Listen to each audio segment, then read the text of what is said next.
China's foreign ministry has announced an extension on the provisional agreement to appoint bishops in China. The original deal was meant to be updated every 2 years, but this latest extension is for 4 years. So, what can that tell us about relations between China and the Vatican?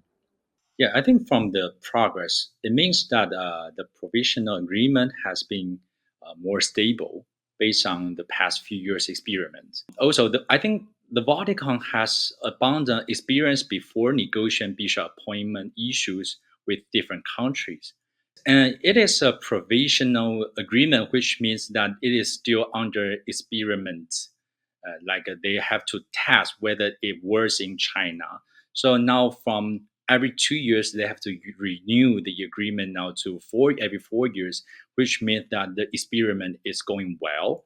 So it's good news for both sides because I think from the negotiating counterpart, they all want to settle things down as soon as possible.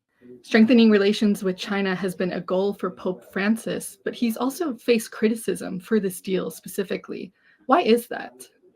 Yeah, because I think most of the people in the world agree that China is not a country with religious freedom. The case in China is even worse under Xi Jinping's governing. Therefore, it will be very complicated for people, especially for those are not Catholics, to believe that or to imagine that how the Vatican would like to sign a contract with China. But I think for Pope Francis, his first priority is to protect Catholics people in China. So even we both agreed that I think also from Pope Francis' side, he also agreed that now current situation in China, Catholic Church in China is facing very stressful situation. The Vatican is one of Taiwan's remaining allies. Will this deal with China have any effect on that? I think the Vatican keeps its promise to Republic of China, Taiwan.